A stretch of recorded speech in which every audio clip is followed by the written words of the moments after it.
This podcast is powered by the pros at Paschal Air Plumbing and Electric. Arkansas owned, Arkansas operated. GoPaschal.com. Coach, we appreciate you waking up early with us this morning. We were kind of talking last week about, hey, 6:30 too early. You said you're already brightened up and early and ready to go. I wonder, these last few years since you've been retired, and I'd like to call it more semi-retired because you've kind of kept your pulse on Arkansas football, talked with Sam Pittman and others. What pushed you back into wanting to coach Arkansas high school football again? Well, several reasons, I think. Biggest, I just missed it. And, the opportunity to be around kids and, do the things that I love to do. And I also determined I don't have any hobbies, so I need to go back to work. But those things and the fact that, Mr. LaFoon and Bo Thompson at Farmington reached out to me, and then I got to thinking about it real hard. And just really excited about the opportunity that I've been given and to get back around the people that I love the most, and that's football players and everybody that surrounds a football program. Coach, I know a lot of people that you love were affected over the course of this weekend, not just in Harrison, Mountain Home area, but also Northwest Arkansas. What are kind of some of the things that you've heard from people, maybe even yourself in Northwest Arkansas, that's been affected by the tornadoes these last few days? Well, my daughter is assistant principal at Rogers High School, and we're in contact with her that night, and also my grandson lives up there, and just the tragedy of loss of life and loss of homes and property. The pictures are just unbelievable, and it's you just can't believe that this has happened, but it's happening more and more across our country, and it's just awful. But to be personally involved, and of course I haven't met with our kids this week, and I would imagine that some of them probably had relatives up in that area, and it really hits close to home, and just a really, really bad deal. Coach, this is Tommy Kraft. It's great to hear your voice, and it's going to be great to see you back on the field. A lot's changed since you left the job the last time and have come back. Offensively, there's been even more evolution. What's going to be your approach? I mean, it's going to be a little different than the old days of when you and Frank Vines used to go at it. So, well, that was gone. When we were in the last few years that I was coaching, we were in the spread offense, so that part's not been a big transition. But the RPOs and things like that you have to stay up to date. I've been fortunate to be able to stay up to date with that stuff by being around practices and games and things like that. And the work that I do for the Burlsworth Foundation has kept me around the game and the people in it, and kept up to date. Watched a lot of football, and so those things. But the constant thing that hasn't changed, that's kids. And kids, they're the main thing. We're all in it. Main reason we're in it, and we want to be a part of their lives. We want to make a positive influence in their lives, and hopefully we can win some football games along the way. You mentioned Bo Thompson calling. He's the AD at Farmington. What was it about that call and this opportunity that piqued your interest? Well, Farmington's one of those places, and Bo Thompson is also one of those guys. You can believe what Bo tells you. He's an upfront guy.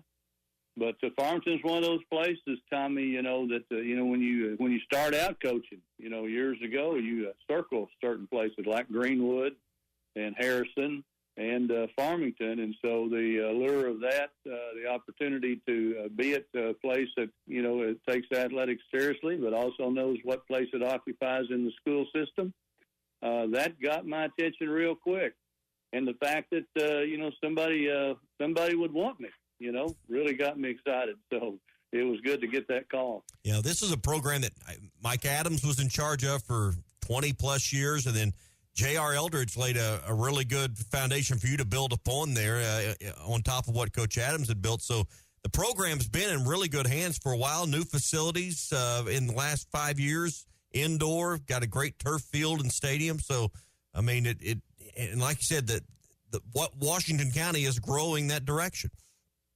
Well, it is. Of course, those coaches that you mentioned, Mike Adams, and you can throw Brian Law in there too. And, JR Eldridge, the program's on solid ground.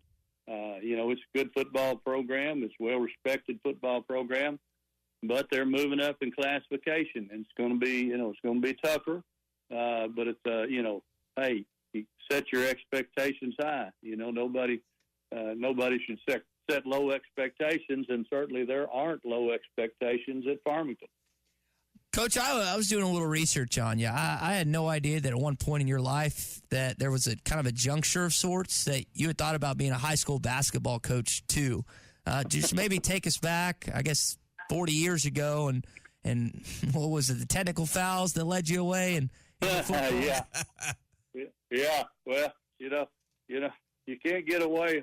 In a gymnasium, as much as I holler sometimes, you can't get away with it near as good as you can outdoors.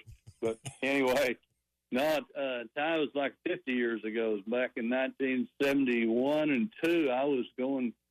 I'd gone to Arkansas Tech to play football, but, I realized that my opinion of my ability was not shared by the coaching staff at Arkansas Tech, and they were right. I wasn't near as good as I thought I was. So I washed out there, came back to the University of Arkansas, and at that time there was a teacher shortage, and Huntsville hired me to teach one PE class and be assistant coach in all sports. And, of course, Coach Charlie Berry was a basketball coach, and we worked a long time together. And then I went on to Ramey Junior High as the head basketball coach, defensive coordinator in football with Gerald Daly.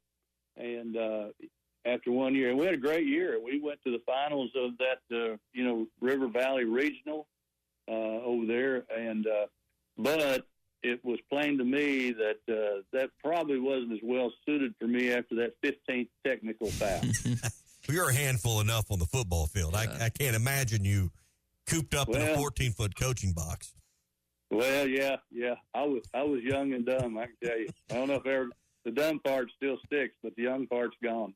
Coach, one of my old coaches, A.J. Killam's actually now the head coach at Ramey Junior High, so that's kind of a cool connection right there. And I think you made the right decision based on the Arkansas Sports Hall of Fame, the state championship, and amongst other things that you've done in your coaching career when it comes to that side of things. I did. You kind of alluded to the fact that while you were going to school at the U of A, you were teaching and coaching. How did you balance that back in the 70s? I mean, that seems virtually impossible, but somehow you managed to do it. Well, the thing about it, Ty, those days there weren't prep periods, and I taught 5 science and health classes, and 6-period day. 6th period was athletics, and you just did what whatever was required. That's what you did. And of course, they offered me $6,800, and I thought, gosh, this is awesome. This is awesome. So I didn't care what I had to do to get that $6,800, and and I enjoyed. I enjoyed being in the classroom. I never did enjoy being in PE classes. I liked being in the classroom. Yeah. Let's leave you with this question. You're 11 wins short of hitting 300 wins in our state and becoming one of the winningest coach in football. How enticing was that part to bringing you back? It really wasn't. Never have really thought about numbers and things like that. You worry about your next win. Whatever number that is, that's the way it is. But the number 300. Mike Malham called me the other day and said, "You just couldn't stand it. You got to go beat. You got to get past me." I said, "Malham," I said, "I saw the pressure it was on you." I said, "I don't even care about that. I don't even think I'll even mention that fact." So anyway, yeah, it's just a number. It's a number that'll be broken sometime. So, but never thought a whole lot about it. Coach, last thing, you've had a chance to go to an Army-Navy game. My dad has had that as a bucket list item of his for quite some time. Can you just share what that atmosphere is like as we let you go? Well, I'll tell you, Ty, it was the most unbelievable thing I've ever been in. I was fortunate to have field passes. I was in the dressing room on the sideline. hey, there's no NIL there. There's no portal there. Those guys just play because they love to play, and they get after each other. And that crowd, 65,000 people, you know, and those guys after the game singing their alma maters and things like that. And then they come together because they know their number one purpose is defense of our country. And it's just an unbelievable atmosphere. I really couldn't believe I was there, you know, and seeing all this. And certainly, like I say, from the vantage point that I had and in the dressing room after the game when they presented the Commander-in-Chief trophy to the Army team, just something I'll just take with me the rest of my life. Well, sounds like my dad and myself need to make a trek over there at some point. You really do. You get that opportunity, you really need to go because it is unbelievable. Well, Coach, we appreciate you joining us this morning. Excited about the Farmington Cardinals this upcoming season, and we appreciate you making some time for us.